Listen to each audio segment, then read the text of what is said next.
Welcome to your final second grade math unit preview for Unit 6.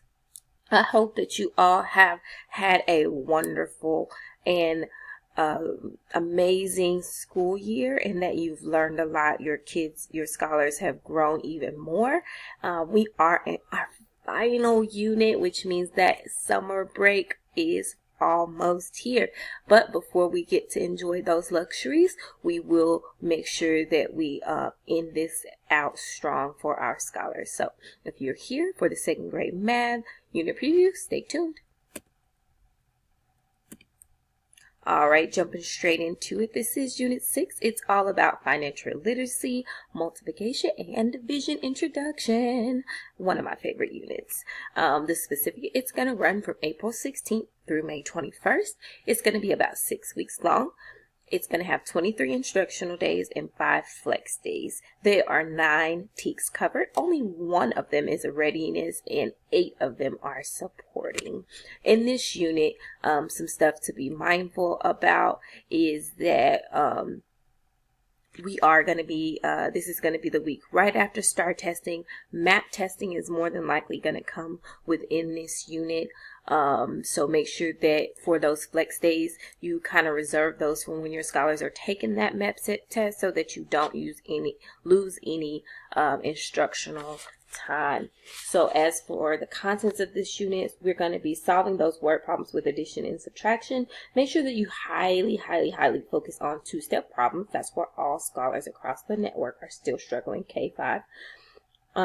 We're going to be calculating money saved into larger amounts over time, and so you could tie that into your multiplication because you can do repeated addition, which thus is multiplication. We're going to explain savings and alternatives to spending so that they can be some smart little individuals and productive humans. So make sure we're talking about all of the things like interest and things like that. We're going to find the difference between deposits and withdrawals. We're going to give examples of borrowing responsibly and irresponsibly. So make sure that we highlight all of the vocabulary that comes with it: responsible, irresponsible, give great examples such as credit cards, mortgages, different things like that. The benefits of lending versus not lending and the difference between producers and consumers, and calculate the cost of producing a simple object. And we're going to model, create, and describe contextual multiplication and division situations. So make sure that you're using whatever problem-solving model is preferred at your campus, and then make sure that we're hitting that division and multiplication pretty hard. This is going to be their introduction into it, and if they grasp the basic concepts now, like those 5s, those 1s, those 2s, and maybe even the 10s for your higher scholars, if they can grasp those now, then when they go to 3rd grade, even with even with any of the things that they may lose over the summer, if they can grab this concept when they pick it back up in 3rd grade, you will be setting your scholars up for great success. Once again, if you take a look at my unit at a glance, you'll be able to check out the pacing for each one of the TEKS that we're going to be covering. A lot of information can be spiraled back when it comes to that problem solving and multiplication and division. You can also spiral back in your measurement TEKS. You can spiral back in time here. There's a bunch of things that you could do. I have already bundled and unpacked the TEKS for you. If you need other suggestions on how you could do that, you could also look at the pacing in motivation math, and also on that click on TEKS. It'll help you with that information too. Remember, I do 90-minute, we do 90-minute lesson cycles, and that involves having time for small group intervention for those scholars too. And those small groups, you can also be focusing on their MAP skill. Also with the unit assessment, it is posted, so you could use that for just the questions if you need some extra tools, or you could actually give it as an actual assessment at the end to be one of your final grades. It is your choice. already some misconceptions when we're talking about financial literacy. They might not understand all of the differences between like the different types of income you could have, how you earn your money, what your money goes to, things like budgeting and things like that. We know that in 4th grade they do like lemonade day. So if you wanted to create, I know on our campus our 1st graders have created a little store. So on Fridays they have little things that kids can buy with coins and money and things like that.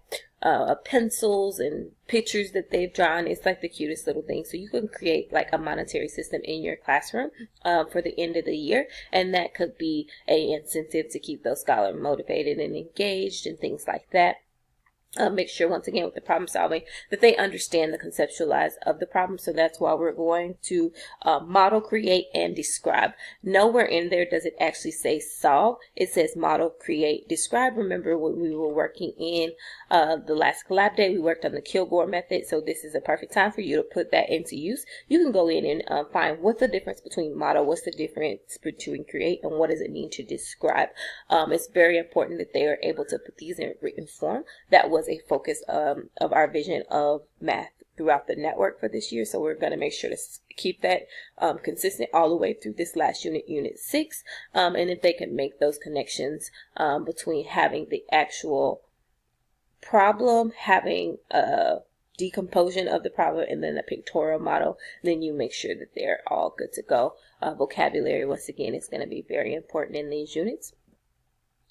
Don't forget your problem of the day. Math is not about the numbers, the equation, or the computation, or the algorithms. It's about the understanding. Remember that we do not care if they don't get the right answer. Hopefully at this point in the year they are getting the right answer, but we really want to know, are they problem solvers? Can they think on their own and officially go in and decompose these problems? Problem of the day should live in your morning meeting. Post it up there, add it as a part of their bright work, and keep it going. I've also been able to take those problems of the day, create a PowerPoint, and put them on like half sheets or whatever, and give those to my kiddos as homework if I forgot as well. We did it in morning meeting, but then just to give them extra practice at it or extra bat at it, if parents were asking for extra work, I sent home as homework also.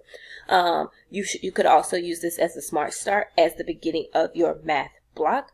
It should not take more than about 5 minutes. So this is a perfect introduction into any lesson. So there is a scope and sequence in Unit 6 is posted. The problems are already there. Copy paste them onto however user-friendly format is good for your campus. Change the names to make them unique for your campus. Do not change the whole problem. I would just suggest changing the names. That's the only thing that I changed in Luna. There are investigation lessons, like always, that match this unit. Look at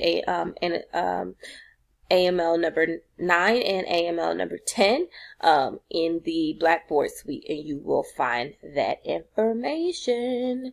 And then